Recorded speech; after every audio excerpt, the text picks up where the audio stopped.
canceled a trip to Georgia this morning after the suicide bomb assassination of that country's president by separatist rebels from the Abkhazia region.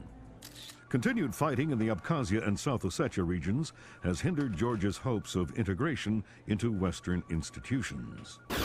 Industry baron Caspian Sea seized power today in a bloodless coup, installing himself in the presidential palace behind a wall of political and military support. The charismatic billionaire plans on holding elections within a matter of days to affirm his seat of power and promises a pristine and profitable relationship with America and the West. Bringing high-speed fiber optic connectivity to areas of Eastern Europe that less than a decade past didn't have telephones. The technological leap is due largely to the efforts of rising information industries in the Netherlands, and especially Georgia, where the Vice President called his visit to Georgia an honor and called Georgian President Caspian Sea a man with his eyes on the future.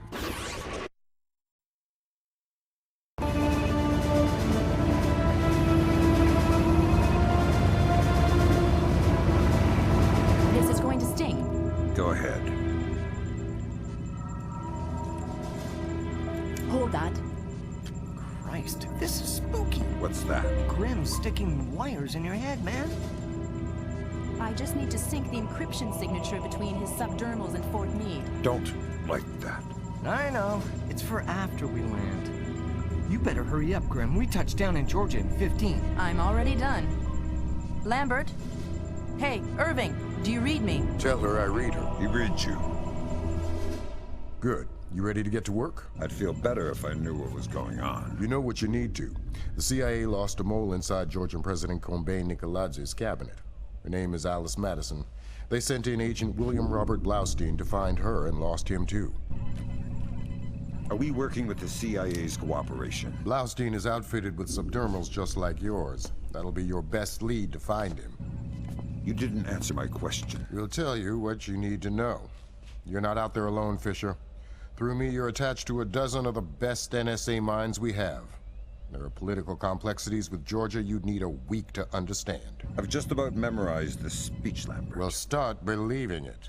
This is Third Echelon's maiden voyage, and we need it to go smooth as butter. You're about to touch down in Georgia. Get ready.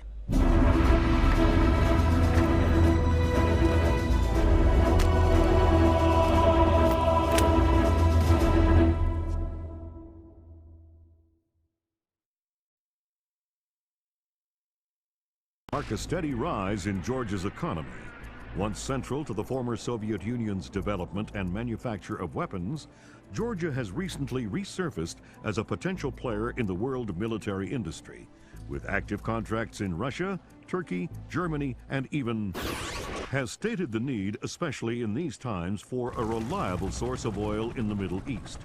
Commerce Secretary Moore, on a visit to Azerbaijan this morning, noted the tiny nation's enormous potential for oil, calling on American investors to provide the necessary funds for tapping the reserves. In many ways, a leader from a bygone era. His beliefs are very firmly founded in Georgian orthodoxy. His political standings more in line with the early 20th century. Would you fault him then as a politician? No, not at all. Caspian Sea is all politician. He's done wonders for the Georgian economy. A brilliant tactician. It's more a question of ethics. And ethically speaking? Well...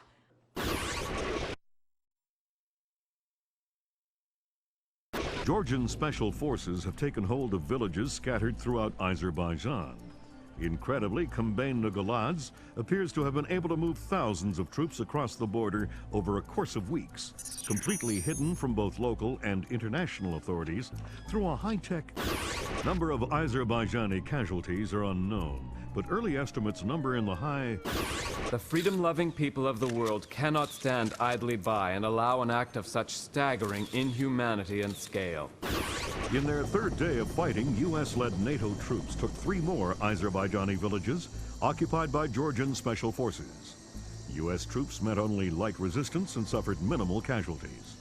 The Georgian commando cells are becoming increasingly hard to locate as military intelligence suffers repeated. Caspian Sea has vanished, along with his top military advisors. Speculation points to Nikoladz's fear of a war crimes tribunal as motivation. A 2-minute webcast from locations unknown, Georgian President Kombain Nikoladze called America and its allies an army of scarecrows, declaring them helpless to defend themselves or their homeland. The precise nature of Nikoladze's threat, experts fear, could make itself known within